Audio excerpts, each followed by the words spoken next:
Querido irmão, querida irmã, você que nos acompanha diante da palavra de Deus em nossa vida, o Evangelho diário. Mas antes de proclamarmos o Evangelho, eu gostaria de pedir a você que se inscrevesse aí no nosso canal, pudesse dar seu joinha, compartilhar com seus amigos, para que a palavra de Deus possa entrar na nossa casa, na nossa família, ir ao encontro daquelas pessoas queridas. E assim, nesta quarta-feira, nós vamos ver o Evangelho que está em Lucas, capítulo 24, do versículo 13 ao 35. O Senhor esteja convosco, Ele está no meio de nós. Proclamação do Evangelho de Jesus Cristo segundo Lucas. Glória a vós, Senhor. Naquele mesmo dia, o primeiro da semana, 2 dos discípulos de Jesus iam para um povoado chamado Emaús, distante 11 quilômetros de Jerusalém. Conversavam sobre todas as coisas que tinham acontecido. Enquanto conversavam e discutiam, o próprio Jesus se aproximou e começou a caminhar com ele. Os discípulos, porém, estavam como que cegos e não o reconheceram. Então Jesus perguntou: Que ides conversando pelo caminho? Eles pararam com o rosto triste, e um deles chamou Cleófas e lhe disse: Tu és o único peregrino em Jerusalém que não sabe o que lá aconteceu nesses últimos dias? Ele perguntou: Que foi? Os discípulos responderam: O que aconteceu com Jesus, o Nazareno. Como foi um profeta poderoso em obras e palavras, diante de Deus e diante de todo o povo. Nossos sumos sacerdotes, nossos chefes, o entregaram para ser condenado à morte e o crucificaram. Nós esperamos que eles fossem libertar Israel. Mas, apesar de tudo isso, já faz 3 dias que todas essas coisas aconteceram. É verdade que algumas mulheres do nosso grupo nos deram um susto. Elas foram de madrugada ao túmulo e não encontraram o corpo dele. Então voltaram dizendo que tinham visto anjos e que estes afirmaram que Jesus está vivo.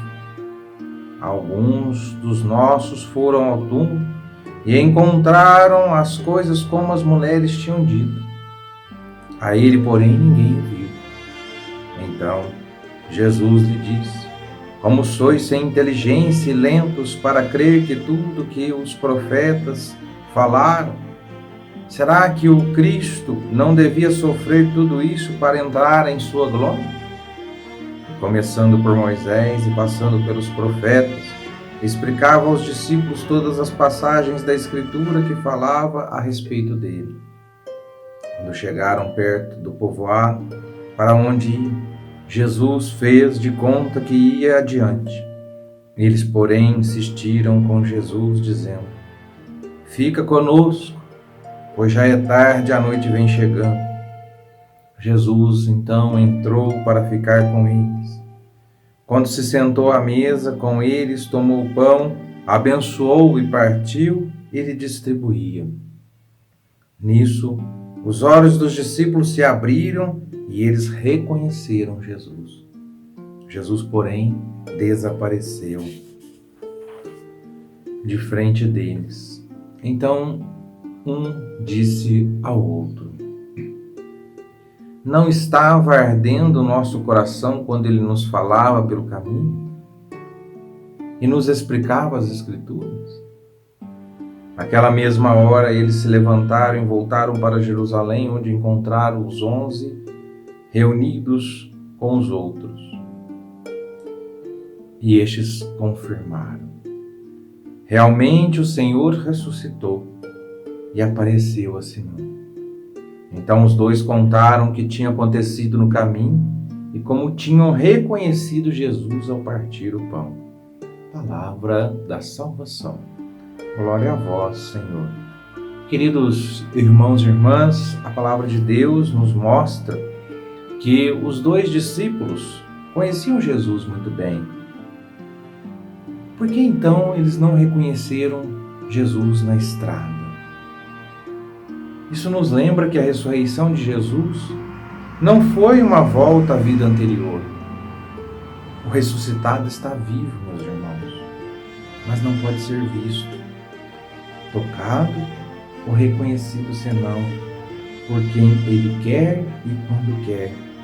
Como já não faz parte deste mundo, pode ser reconhecido apenas, então, pela nossa fé, pela capacidade de conhecimento que Deus cria em cada um de nós. Ele é a nossa salvação, mistério de amor contínuo entre nós. Que a palavra de Deus entre na sua vida. Vamos pedir então a bênção de Deus. O Senhor esteja convosco, Ele está no meio de nós. Abençoe-vos o Deus Todo-Amoroso, Pai, Filho e Espírito Santo. Amém. Queridos irmãos, que você tenha um santo dia e que realmente a palavra de Deus entre na sua vida.